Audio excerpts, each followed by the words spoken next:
शांति 18/9/2023 की मुरली है। मुख्य रूप से बाबा ने कहा, मनुष्य जो भी यज्ञ रचते उसमें जौ तिल आदि स्वाहा करते, वो मेटेरियल यज्ञ है। बाप ने जो यज्ञ रचा है यह अविनाशी ज्ञान यज्ञ है। इसमें सारी पुरानी दुनिया स्वाहा हो जाती है। वो यज्ञ थोड़े समय तक चलते, यह यज्ञ जब तक विनाश ना हो तब तक चलता रहेगा। आगे कहा, बाप की आशा है बच्चे पूरा पूरा नष्टो मोहा बने। फिर कहा, इस अविनाशी ज्ञान यज्ञ में अपने इस रथ सहित सब कुछ स्वाहा करना है। सर्विस के लिए बहुत बहुत चुस्त और फुर्त बनना है। माया कितनी भी गर्म हो, सावधान रहे, उसके थप्पड़ से स्वयं को बचाना है। अब सुनते हैं महावाक्यों को विस्तार से। बाबा ने कहा, मीठे बच्चे, बाप की आशा है बच्चे पूरा पूरा नष्टो मोहा बने। जब पक्का वायदा करें, बाबा आप हमारे हम आपके, तब सच्ची प्रीत जुटे।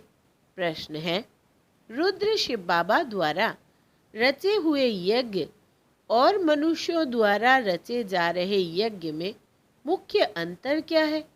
उत्तर, मनुष्य जो भी यज्ञ रचते उसमें जौ तिल आदि स्वाहा करते, वो मेटेरियल यज्ञ है। बाप ने जो यज्ञ रचा है यह अविनाशी ज्ञान यज्ञ है। इसमें सारी पुरानी दुनिया स्वाहा हो जाती है। दूसरा, वो यज्ञ थोड़े समय तक चलते, यह यज्ञ जब तक विनाश ना हो तब तक चलता रहेगा। जब तुम बच्चे कर्मातीत अवस्था तक पहुँचेंगे तब यज्ञ की समाप्ति होगी। गीत है, निर्बल से लड़ाई बलवान की। ओम शांति। अभी यह बच्चे जानते हैं कि इनको पाठशाला भी कहेंगे और ज्ञान यज्ञ भी कहेंगे। पाठशाला के हिसाब से एम ऑब्जेक्ट तो ज़रूर चाहिए। अभी यह यज्ञ का यज्ञ भी है और पाठशाला भी है। यह रुद्र ज्ञान यज्ञ है। वे लोग इनकी कॉपी करते हैं, मेटेरियल यज्ञ रचते हैं, उनमें जौ तिल आदि की आहुति डालते हैं और दूसरा फिर बहुत बड़ा यज्ञ भी रचते हैं जहाँ चारों तरफ शास्त्रों को रखते हैं। बहुत बड़ी जमीन ले लेते हैं, फिर एक तरफ चावल घी आटा आदि सब रखते हैं और दूसरे तरफ शास्त्र भी सब रखते हैं। जो शास्त्र मांगो वो सुनाएंगे। फिर वहाँ यज्ञ में स्वाहा भी करते रहते। बाप कहते हैं, यह रुद्र तो मेरा नाम है। कहते भी है, रुद्र भगवान ने ज्ञान यज्ञ रचा था, इसका नाम पड़ गया रुद्र ज्ञान यज्ञ। जैसे नेहरू के बाद नाम रखते हैं नेहरू मार्ग, नेहरू पार्क आदि। अब रुद्र तो है भगवान शिव, उसने ही रुद्र ज्ञान यज्ञ रचा है। इस यज्ञ में सारी पुरानी सृष्टि की आहुति पड़ती है। यह कोई की बुद्धि में थोड़ी ही होगा। कितनी बड़ी सृष्टि है, कितना दूर दूर शहर है, सब इस अविनाशी ज्ञान यज्ञ में आहुति पड़ जाएंगे। पुरानी दुनिया का विनाश तो ज़रूर होना है, फिर नई दुनिया बनेगी। विनाश होने में नेचुरल कैलेमिटीज़ भी मदद करती है। तो यह है रुद्र राजस्व अश्वमेध अविनाशी ज्ञान यज्ञ। अविनाशी माना जब तक विनाश हो तब तक चलता रहे। ऐसा यज्ञ किसका चलता नहीं है। बहुत में बहुत 1 मास चलेंगे। गीता भी 1 मास सुनाते हैं। अब बाप समझाते हैं, मैंने यह ज्ञान यज्ञ रचा है। यह है राजस्व अश्वमेध, यानी तुम्हारा जो रथ है उनको स्वाहा करना है, बलि चढ़ाना है। उन्होंने नाम दूसरा रख दिया है। दक्ष प्रजापति का यज्ञ दिखाते हैं, उसमें घोड़े को जलाते हैं। बड़ी कहानी है। बाप समझाते हैं, यह है मेरा अविनाशी ज्ञान यज्ञ। अविनाशी द्वारा अविनाशी यज्ञ। ऐसे नहीं कि सदैव चलता रहेगा। जब सारी दुनिया के स्वाहा होने का समय आए तब तक यह यज्ञ चलना है, क्योंकि बाप है ज्ञान का सागर। भक्ति के तो ढेर शास्त्र है, ज्ञान का सागर बाप है तो जरूर उनके पास नया ज्ञान होगा। बाप अपना पूरा परिचय देते हैं और फिर सृष्टि चक्र कैसे फिरता है यह भी समझाते हैं, जिससे आत्मा त्रिकालदर्शी बनती है। त्रिकालदर्शी पने का ज्ञान और कोई दे न सके। एक तो ज्ञान को धारण करना है, दूसरा तुम बच्चों को योग बल से बेकर्माजीत बनना है। जन्म जन्मांतर के पापों का बोझा जो सिर पर है वो जलने में टाइम लगता है। कितने वर्ष हुए हैं तो भी कर्मातीत नहीं हुए हैं। कर्मातीत अवस्था जब आती है तब यज्ञ भी समाप्त होता है। यह बहुत बड़ा भारी यज्ञ है। आसार भी देखते हो, तैयारियां हो रही है। आगे चलकर तुम देखेंगे नेचुरल कैलेमिटीज की भी तैयारी हो रही है। कभी जोर से फ्लड होंगे, कभी अर्थक्वेक, कभी फेमेन, अकाल होगा। वो लोग तो गपोड़े मारते हैं कि 4 वर्ष का प्लान बनाया है, फिर अनाज बहुत हो जाएगा। अरे खाने वाले मनुष्य भी तो बहुत जास्ती है। सिर्फ मनुष्य थोड़े ही, टिड्डियाँ मक्कड़ आदि भी तो खा जाते हैं। फ्लड्स आते हैं, बहुत नुकसान कर देते हैं। यह बेचारों को पता नहीं पड़ता। तुम जानते हो फेमन आदि पड़ना जरूर है, आसार दिखाई पड़ते हैं। थोड़ी लड़ाई लग जाए तो अनाज आना ही बंद हो जाए। आगे लड़ाई में कितने स्टीमर्स डूबे थे, 1-2 का बहुत नुकसान किया था। बाप कहते हैं 5000 वर्ष पहले भी यह यज्ञ रचा था और तुम राजयोग सीखे थे। यज्ञ रचा जाता है ब्राह्मणों द्वारा। गीता में तो लड़ाई आदि की बातें लिख दी है, संजय आदि भी है। यह सब है भक्ति मार्ग की सामग्री। यह भी अविनाशी है। फिर से भक्ति मार्ग में वही सामग्री निकलेगी। रामायण आदि जो भी शास्त्र निकले हैं फिर निकलेंगे। जिन्हों की राजधानी चली है, अंग्रेज आए, मुसलमान आए, यह सब होकर गए, फिर आएंगे। फिर भी पार्टीशन होगा। इन बातों को तुम जान सकते हो। तुम्हारे में भी नंबरवार है। कोई तो कुछ भी नहीं जानते, तो बाप समझाते हैं कितने यज्ञ रचते हैं। उन्हों को समझाना है वास्तव में है अश्वमेध अविनाशी रुद्र ज्ञान यज्ञ, जो रुद्र शिव भगवान ने ही रचा था, श्री कृष्ण ने नहीं रचा। श्री कृष्ण का वही चित्र तो सतयुग में मिलेगा, फिर कभी मिल न सके, क्योंकि वो नाम रूप देश काल तो सब बदलता जाता है। ऐसे तो हो नहीं सकता कि श्री कृष्ण आकर अपने को पतित पावन कहलाए। पतित पावन एक ही परमात्मा है। ऐसे नहीं कि तुम कहेंगे पहले से ही क्यों नहीं रूप दिखाया। नहीं, ऐसे थोड़े ही कि सब पहले से ही बता देंगे। तुम कहेंगे पहले से यह ज्ञान क्यों नहीं देते थे, एक ही रोज में क्यों नहीं ज्ञान देते। परंतु नहीं, यह तो ज्ञान सागर है, सो जरूर आहिस्ते आहिस्ते सुनाते रहेंगे। ऐसे थोड़ी ही कि सब एक ही टाइम पढ़ लेंगे। नंबरवार पढ़ेंगे और पढ़ाई में टाइम लगता है। इसका नाम ही है अविनाशी रुद्र ज्ञान यज्ञ। अभी यह तो कहाँ भी लिखा हुआ नहीं है। शास्त्रों में निमित्त मात्र सिर्फ अक्षर है।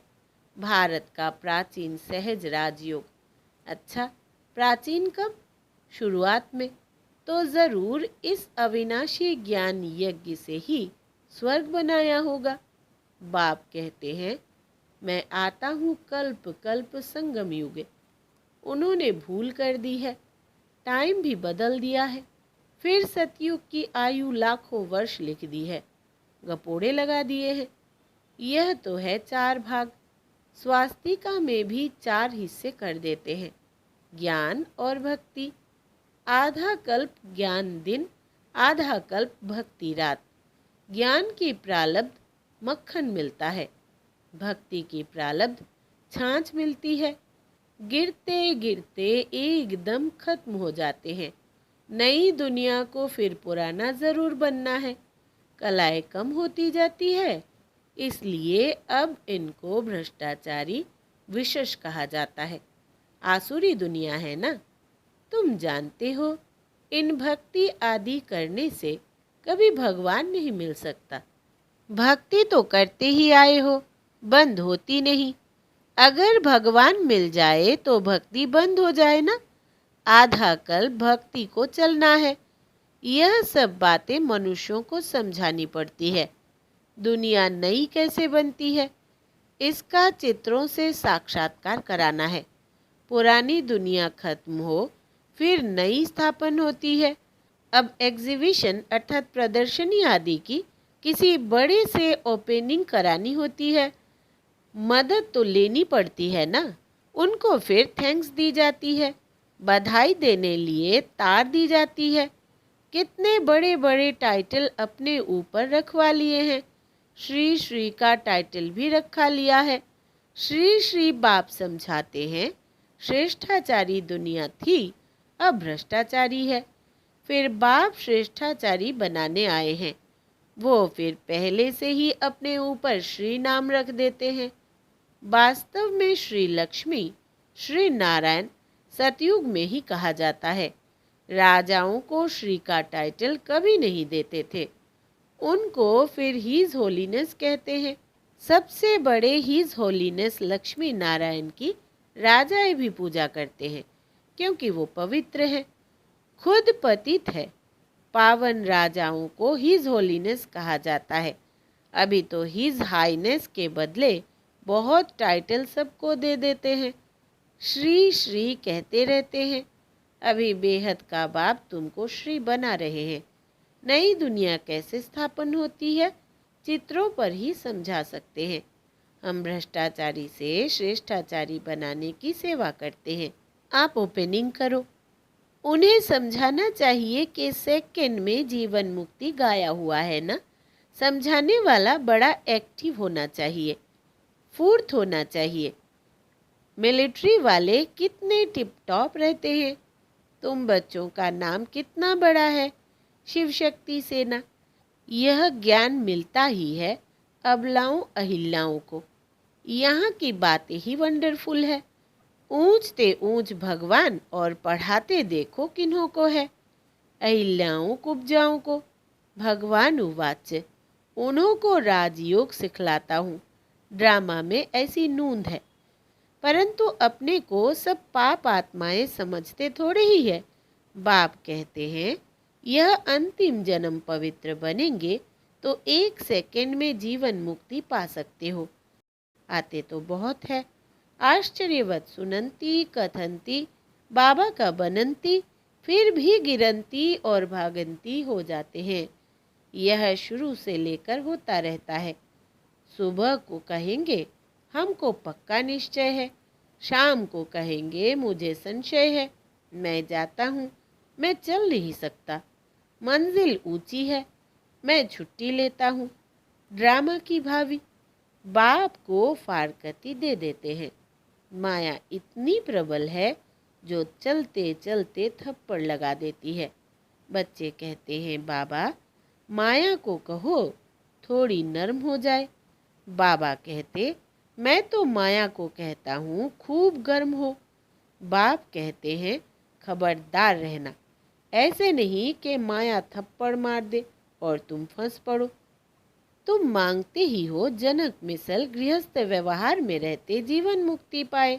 बाप कहते हैं, एक जन्म पवित्र बनो तो तुम स्वर्ग के मालिक बनेंगे। मनुष्यों की जहर से अर्थात विकार से कितनी दिल है, चलते चलते गिर पड़ते हैं। हम शादी करना नहीं चाहते तो गवर्नमेंट कुछ नहीं कर सकती है। समझा सकते हैं कि हम पतित बने ही क्यों, जो पुजारी बन सबके आगे सिर झुकाना पड़े। मैं कुमारी हूँ तो सब मेरे आगे सिर झुकाते हैं, तो हम क्यों ना पूज्य रहे। बेहद का बाप कहते हैं कि पवित्र पूज्य बनो। एक ही राजयोग का इम्तिहान है। कितने चढ़ते और गिरते हैं, हर एक अपना अपना पार्ट बजाता है। रिजल्ट फिर भी वही रहेगी जो कल्प पहले हुई होगी। यह ड्रामा है, हम एक्टर्स हैं।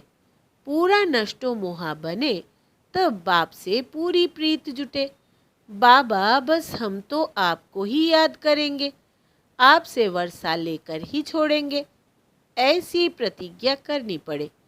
तभी स्त्री पुरुष दोनों पवित्र बन स्वर्ग धाम जा सके। दोनों ही ज्ञान चिता पर बैठ जाएंगे। ऐसे बहुत थोड़े बनेंगे, फिर जल्दी जल्दी झाड़ बढ़ना शुरू हो जाएगा। अच्छा, मीठे मीठे सिकिलधे बच्चों प्रति माता पिता बाप दादा का याद प्यार और गुड मॉर्निंग।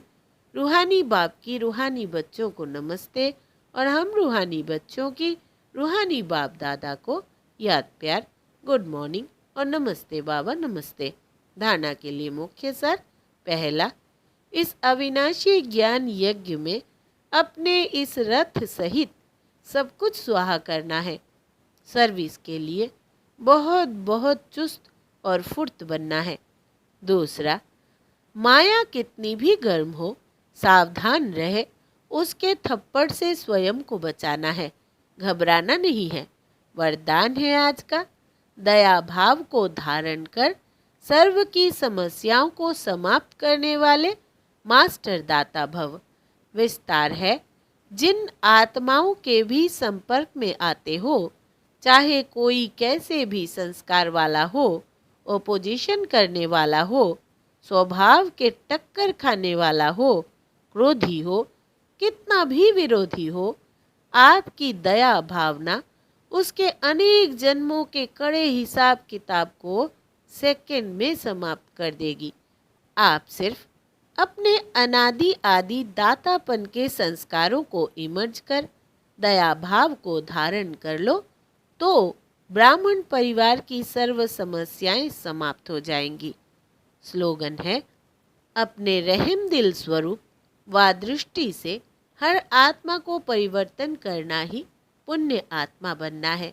अपने रहम दिल स्वरूप व दृष्टि से हर आत्मा को परिवर्तन करना ही पुण्य आत्मा बनना है। अच्छा, ओम शांति।